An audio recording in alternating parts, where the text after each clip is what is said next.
Oh, well, it's a nice way to start the show, and it's an absolute pleasure to welcome you and James to the studio. Good morning, both. Hi. Thanks, Kelly. It's lovely to have you both here. And first of all, I just wanted to just talk a little bit about you individually. So, Paul, we'll start with you. And just tell us a little bit about yourself. Are you local? Have you always been around here? And, you know, just a tiny bit about you two today. Thanks for inviting me on the show. I'm pretty local. I live in Woburn Green now. I do some work in Marlow. And I've sort of been quite transient and moved around, but I was originally from East London, moved over to Bucks, and then just travelled the world and end up here and feel fairly at home here. So of all the places you've travelled in the world, you end up here. How does that feel for you? Nice. Nice, yeah. It's quite nice here, isn't it? Yeah. And you work locally, don't you? I do indeed. Doing the wonderful work that we're going to be talking about today, that James is also very familiar with. James, good morning. Hi, Kelly. Hi. You've travelled slightly further today to be here, haven't you? I have, yeah. So I live in just on the edge of the Cotswolds in Oxfordshire. It's a pretty drive on my way over here. Beautiful. Yeah, it's a real pleasure to have you in the studio with us. Yeah, thanks. And you and Paul know each other quite well, don't you, with the work of iRest? But let's talk about you, James. So what led you to the Cotswolds? Have you always been there? Yeah, I grew up around that area, and a bit like Paul's story, travelled, lived in Australasia, lived in Asia for a while, and then ended up back here.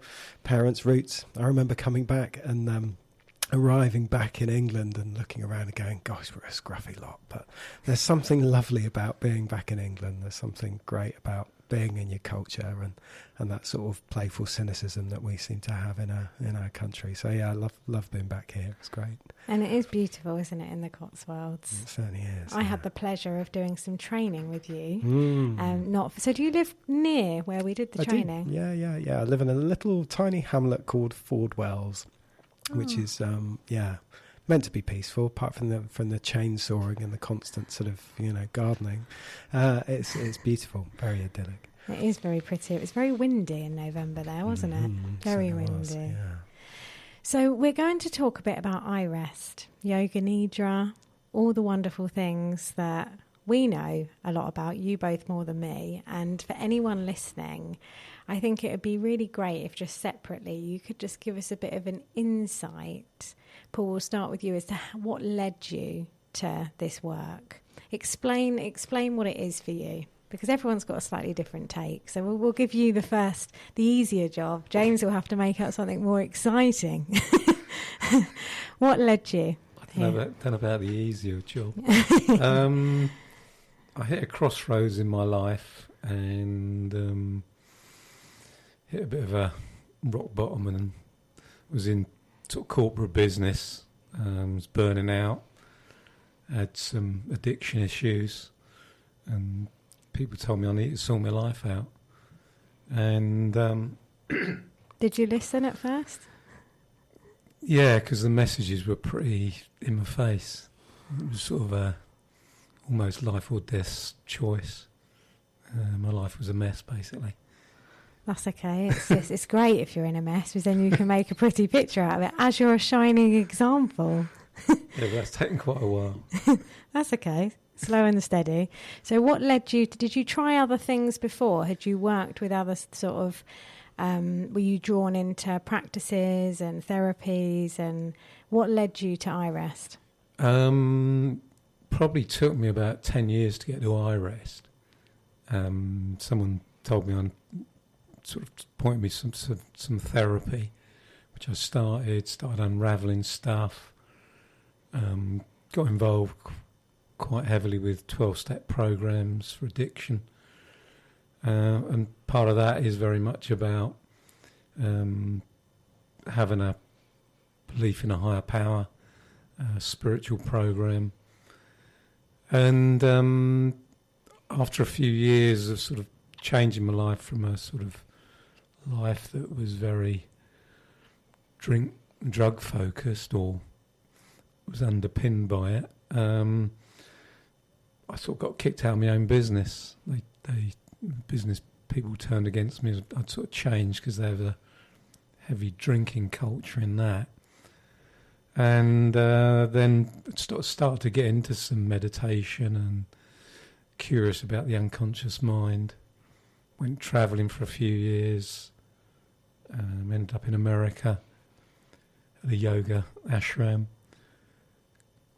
Was presented with some intense breathwork practices. So I started exploring the breath, yoga and meditation. And saw this relationship between breath, feelings, emotions and thought. Deep dived into that, and then later on came across Dr. Richard Miller. James was actually the first weekend that I went to. And it's sort of everything I'd found came together, including sort of grounding the breath work in the body. And what I liked with Richard and with iRest, it was, I'm a bit of a simple soul, and it was structured in a 10-step program, similar to 12 steps. And the 10 steps really helped me understand who I was as a person, and also the sort of spiritual mindfulness aspect of it. So I really liked it. It was laid out in a simple structure we could understand. And after that first weekend, I wanted to go to America to do a retreat, and then went to the States to study a level 1. That was in San Francisco. And from there, sort of kept in touch with James, and I think the start of a friendship from there. I think that was probably about 2012. James may recall it. Wow. He's nodding. That's lovely, isn't it?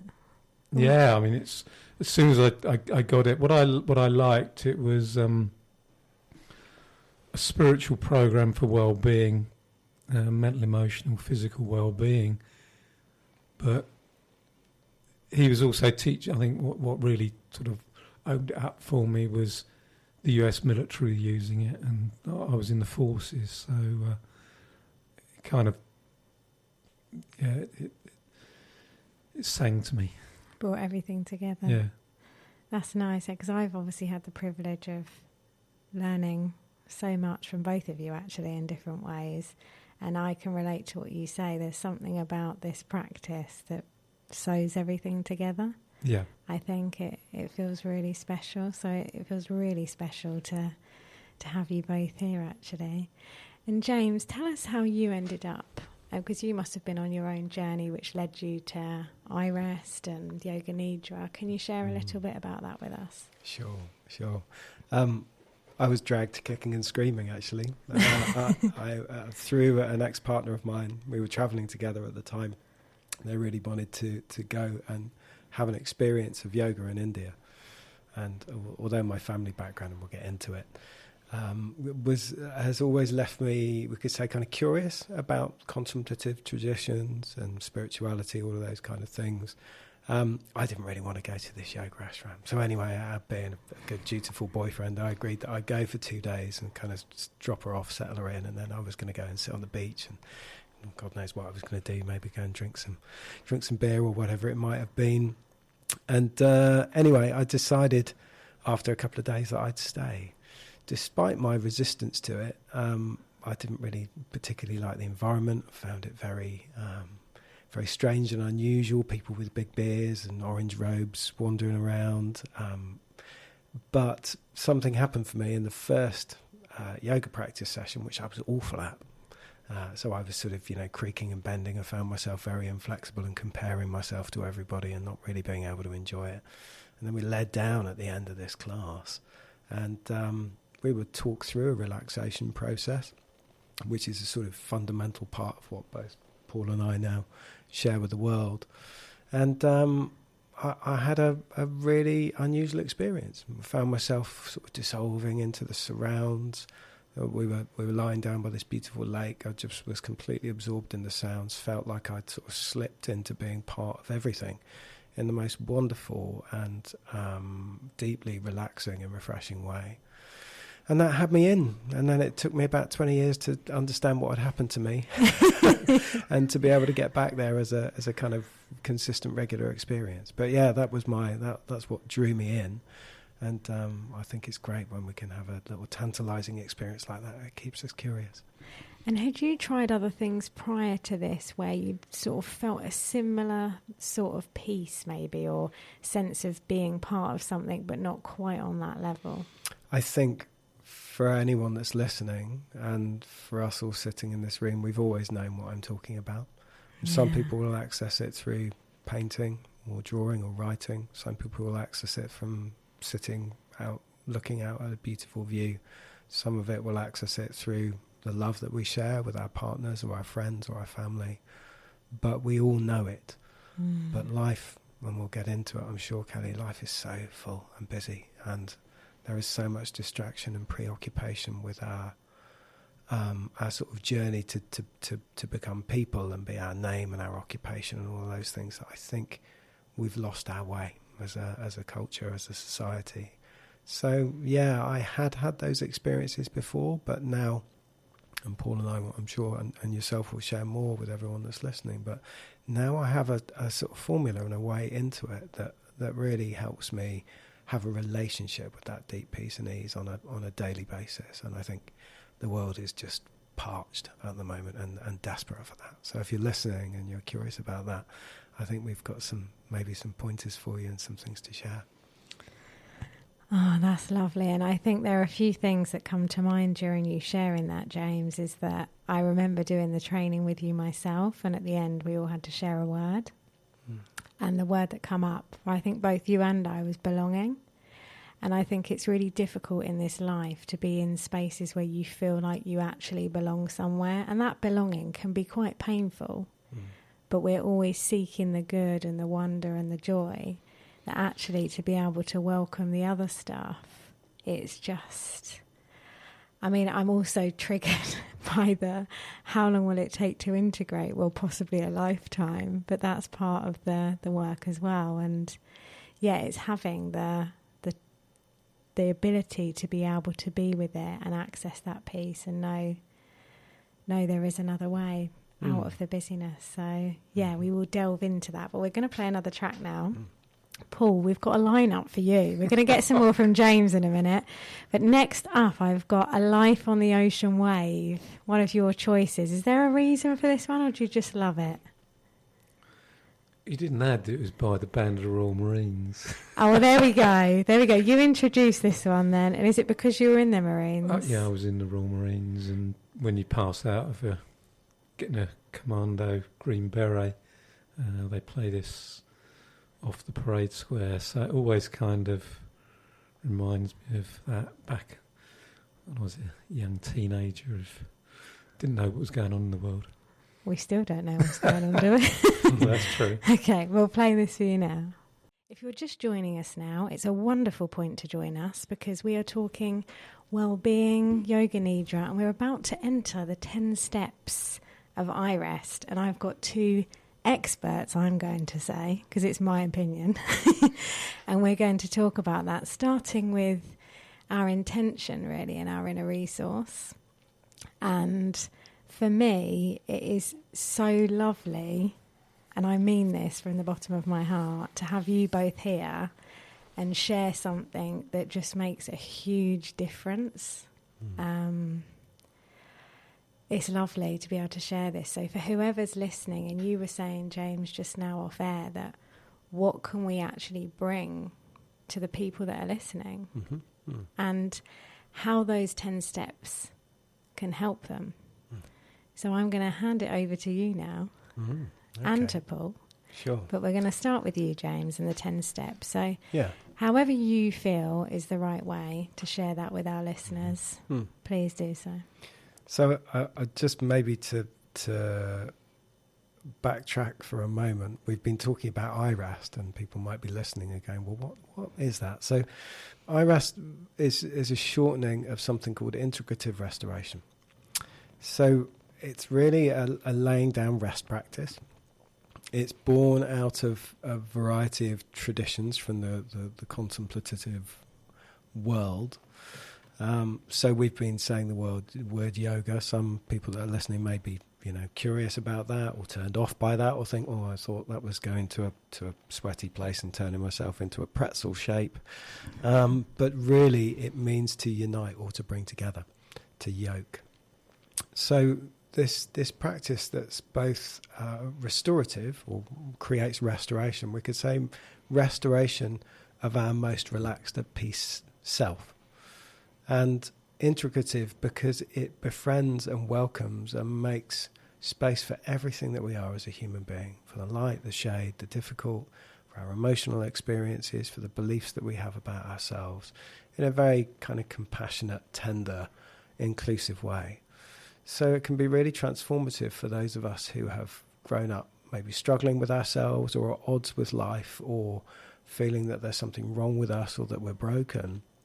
This is a sort of very systematic approach that we're going to get into, and we'll talk a little bit about the steps in a moment. But this is an approach that's really about, we could say, falling back in love with ourselves all over again in a very slow, kind of deliberate, tender way, starting with the body, moving into more subtle experiences of ourselves, falling in love with our emotional realm, befriending things like anger or anxiety that we may have struggled with all of our lives. And ultimately, even starting to have a look at this belief that we are a person, that we are our identity, that we're our roles and responsibilities, and unraveling to realize that there's something in us that's always been calm and steady and still, that's just aware of all of this stuff, that's free from all of our life suffering and struggles. So this, it's a very systematic approach to befriending and integrating our whole human experience all over again. I feel freer just listening to that. I feel a sense of, I'm okay as I am. Just welcoming me as I am. And I think it's really lovely, that falling in love with yourself, because we give ourselves a really hard time in this life, don't we? Keeping up traumas we face, different situations we move through in this lifetime, and we end up comparing and judging and all these things that get in the way of us just simply being who we fundamentally are. And that is beautiful, right? But we don't see it a lot of the time. And Paul, for you, is that how iRest really started to help you fall back in love with yourself, essentially, after going through such a difficult time? I remember Richard, the founder of iRest, saying, the beauty of iRest, all the answers are in the practice. The kicker is all the answers are in the practice. And I've sort of rewritten some of it, not to change it, but to present it to some vulnerable populations, and presented it in a way in really simple language, in some ways for people who can't even do the meditations, but for me it's structured in a way it's like a whole personal development program. And when you start to ask these questions of your deeper wishes and intention, when I presented some of the population, some of these people have never even asked that or thought it's possible. And it's completely transformed my life. Really, a lot of anger issues I had, to now find a sense of peace, calmness, happiness that I didn't think was possible. But it's a wonderful practice, but it ain't easy. But, as I said, it gives you the tools to navigate the challenges of life. And also, when I'm going through difficult stuff, there's different tools will break down. But also this knowing that part of me is completely okay and undamaged. Rather than, I think, so much in the world we're identifying with what's wrong. We're caught up in the problems. And yet, at times, if you can just step back, this part of it's okay. Yeah. It's a real sort of exhale, isn't it, that realisation? And anybody that's listening, I'm sure, can relate to a time in life where they've felt not good enough or not seen or not heard. and not comfortable just being in their own skin. But like you just said, and like James shared, there's a part of us that's always okay. We need to just access that place. And that's how those 10 steps in this process can really enable us to work through step by step to access what's already in. Can I share something, Kelly? Which is, I wonder if some people are listening to this going, what are they talking about? I've got no idea. I don't have some part of me that's always okay. So I'm just recalling with delight someone who came away and spent a few days with me in a group exploring this practice, and they kind of came in and they said, I heard you say this thing about, there's part of me that's always okay, and it sounded great. I've got no idea what you're talking about. And by the end of those few days, they were like, oh, now I get it. So if you're listening, and you might be thinking, this is interesting. All these people, they're mad, they're deluded. What are they talking about? If that's you, then bear with us, and we may even offer you some things through our time together that you can explore for yourself. I've certainly got a couple of things to share, which I think might begin to give you at least a taste of what we're talking about, that there is something within every human being, actually, that is okay. But of course, what we're faced with mostly is the noise of all of the opposite, of what's not okay and where are our struggles. So these steps that we're going to take you through are really our way to sort of unravel from that sense of and come into more of a kind of ease with yourself. So bear with us if you're sort of listening and sitting on the fence, or even maybe a bit like, this all sounds very strange. There'll be something here for you, I believe. Yeah, we need to remain curious, don't we? Mm-hmm. I think we'll play another track, and then I think we'll delve in to those 10 steps, because that's a beautiful introduction. And both of you have shared, fundamentally what it means to you. And hopefully anybody that's listening will gain something, or think, I have that moment that, oh yes, I can relate to that. So, Paul, this is very Paul heavy, the first start of the show, isn't it? 100,000 angels. Tell us why. Tell you why. Well, you can tell us why after. Should we play it and have a listen, and yes. you can reflect and then give us something after? Yeah. Why that track? I was just sitting reflecting as that was you and James were chatting, and I was just wanted to bathe in that. It took me back to my early days of recovery. I was come out of it was complete opposite, that sort of tune, to some of the stuff I was used to listening to with raving and madness. And I just, as I was listening to him, just remember searching for something. I was going to every mind, body, spirit, well-being, trying everything just to find some peace. And again, that song just, something really touched me deep inside. It was very different to the kind of person I was at the time, and just, it just took me back there, just searching for something. And I think that just the voice of that divine, feminine, maternal. Yeah. Thank you for being so open with that. I think we are searching a lot, aren't we? And sometimes in the wrong places. And that's why, for me,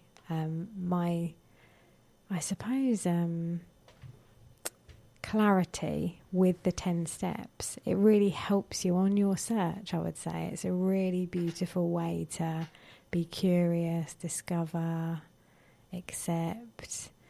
And how do we start with that, James? Okay.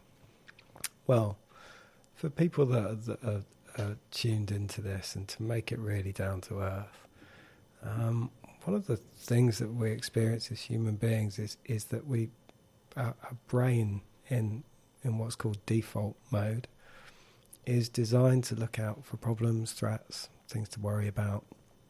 Is the kind of thinking that isn't okay with today, is always worried about, will I have enough for tomorrow? Is there anything that's a threat to me? Is there anything that's going to leave me unsafe or insecure or vulnerable in some ways?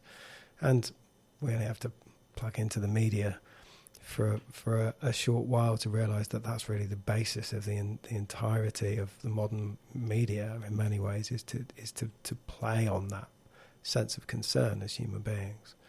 So we're exposed to a lot of this, and it's just naturally in us. So the first step is to learn to inoculate ourselves against that by thinking about what's good.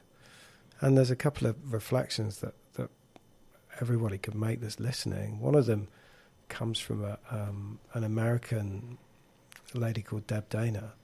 And apparently, I say apparently because I'm not on TikTok, I don't have an account, but apparently, as I Googled her, she's all over TikTok these days, and it's become a thing. But she talks about this thing called glimmers. So for anyone that's listening, it's about just taking a moment to notice in your life right now, what's good. Did you have a warm shower this morning? Did you wake up to enough water in your kettle and to, a nice hot drink? Have you got a cozy place to rest? Is there someone around you that loves you, or have you got a pet to be with, or some companion? Are you safe and secure? Is there anything that's a real threat to your life in this moment? Because I think we overlook it, particularly in our Western culture. We overlook the fact that we are actually surrounded by such riches, such goodness in many ways. But because our mind is always looking out for more and better and anything that might threaten that stuff, we overlook what's here. So it's a question of appreciating, taking in, realising what we do have as a kind of, first fundamental step to take us into this sense of feeling okay again.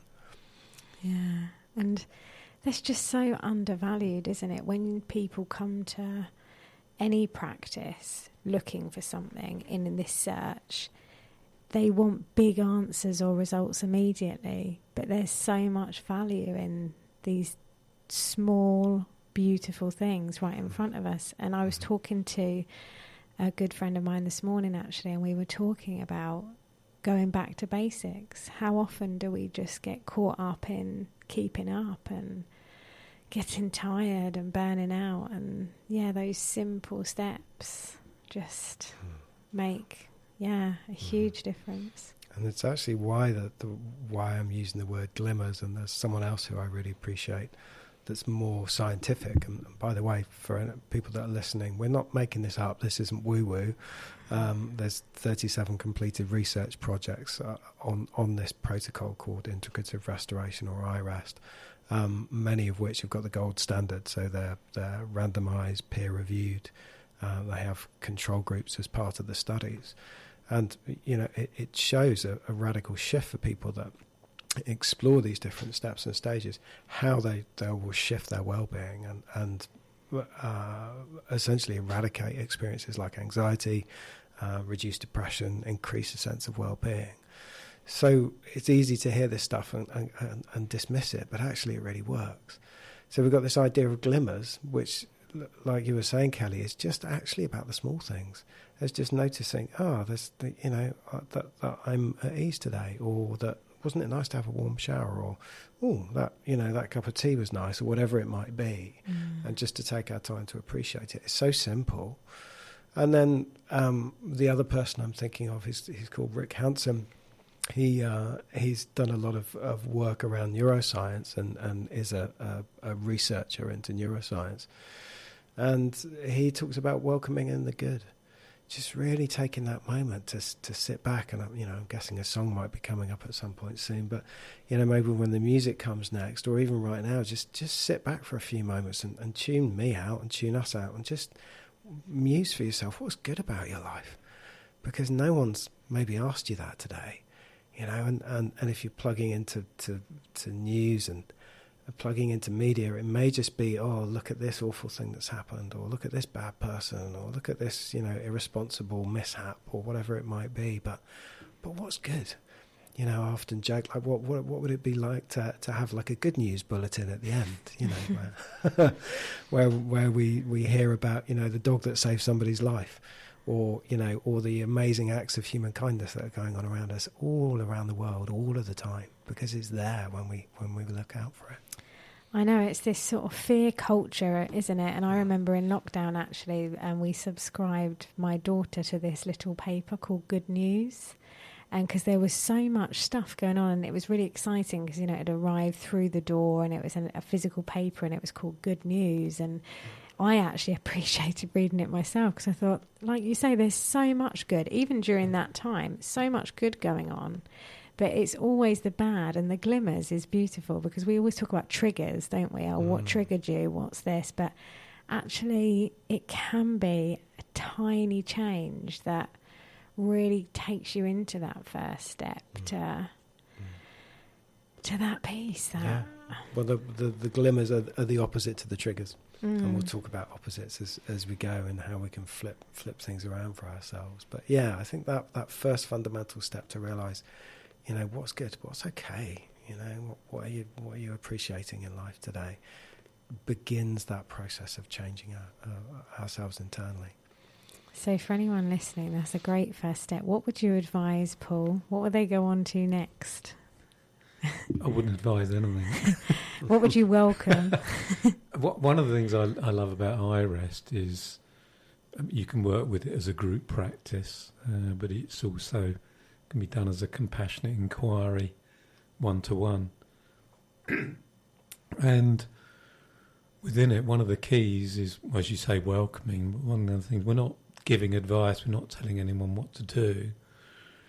And through the practice, you find your own answers. And there's a form of co-meditation in this compassionate listening where you can keep bringing someone back to the feelings, to the emotions, the thoughts that are there, but feeling it. When someone feels it, then get their own answers from it in different ways, either stepping back, but you're helping someone to find their own answers. And again, that's what I like about this practice. It helps someone find their own answers.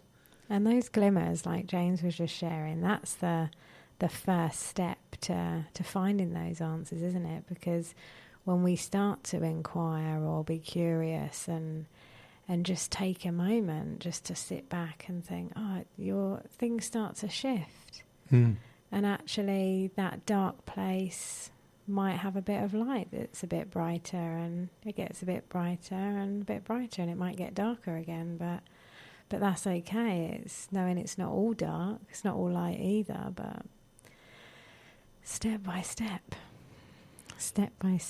What would you advise people do next, James, if they were moving it, if they're listening, if we were just sort of summarising, you know, just picking on the 10 steps so people get a flavour? Yeah, sure.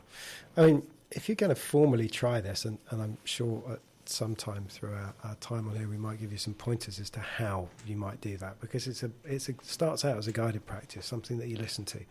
So you might put some headphones on or pop it on, you know, on your stereo at home, lie down on your bed or on your sofa and close your eyes and kind of tune into it. So as part of the instructions that you'd experience, we might be guiding you towards what's good in your life. You know, who do you feel a sense of belonging with? Where do you go that you get a sense of peace? And this will create all this kind of internal imagery and sensory experience as well. When you ask these questions, we're kind of reliving those places of goodness. And we might also ask, why are you doing this? Why are you here? Why do you want to do this? What's your intention? And a lot of the time, if I ask that in a group, people might say, well, I don't want to be stressed, or I don't want to be anxious anymore. And I hear that, but we're not necessarily going after what we don't want. We want to focus in on what we do want. So that question, which is formally described as our intention, is just why are you doing this? And you know, for it to be simple for people, most people want some calm or some peace, or want to feel at ease within themselves, or want to feel a sense of kind of freedom or wholeness, or belonging in the world or with themselves, or whatever it may be. Super simple question, actually, when we break it down. So we might be asking, why are we getting into this? But we're not focusing on the problem. We're taking our attention towards what we want to get out of resting. You know, it's called iRest. So Why are you needing to rest? Oh, I'm really exhausted. Okay, so how would you like to feel? I'd like to feel energized. I'd like to feel vibrant and alive. Oh, well, there you go. There's your intention. Sometimes it can be really difficult for people to be honest with their intentions, though, can't it? I've noticed that, because actually resting for a lot of people puts them in a position where they have to go with things they might not be comfortable with, but we have to welcome all to get to the place where we're describing here. It's not all fluffy and wonderful, but it can be difficult. But we all, like you said, we all know, really, when you come back to these this practice where we are, who we are, what we want, we all know. It's just the layers and the pressures and the external things we've gone through that take us away from that inner knowing that we all have. And yes, it's different, but we know, don't we? We know. The way knows the way is my words of existence right now, because I think if we pause and trust, we do know, you know. And these steps can really help other people, you know, have this experience that's actually really, really wonderful, isn't it? It's, lovely just to access that. And, we will go into opposites and the different meditations. But some of the names of things in this practice are quite confusing for people, aren't they? But ultimately, they've all got a basic thread underneath what we're actually doing here, which everybody can do. It's not a difficult thing, is it? It's just welcoming. Yeah, it's all very accessible, and I think there's an educational part to it, which is helping people understand the why, but actually experiencing it is the ultimate thing, for sure. But yeah, we'll keep journeying through the steps, I guess, and making things clearer for people. We will. And Paul, have you got anything you want to add on that? Yeah, it's coming back to what James was talking about, the glimmers. Some of the people I've worked with, I've taught this in prison and to veterans. And some of the guys I've worked with there haven't got some of those things. And when, within the language I use, we use intention, but also this, in iRest it's heartfelt desire, but I use simplified language, just sort of, what's your deepest wishes? And some of the groups I've run, you know, some of these guys have never been asked that question, because I don't think anything's possible in their life, because it's pretty dark and grim and the hands they've been dealt. Just to be asked it, you know, it's like, I want to stop coming back to prison, I want to stop drinking, or I just want to have a normal life, I want to, you know, and just to get them starting to talk about some of that stuff, again, as James says, in a sort of positive way. But straight away, okay, that's what you want, and it's not a question of getting anywhere, it's becoming it. Yet also then addressing what's in the way. I think how beautiful, though, just to give people the permission to inquire and ask that. Yeah. And how sad it is that in life we slip so far away from thinking we even deserve to ask that of ourselves.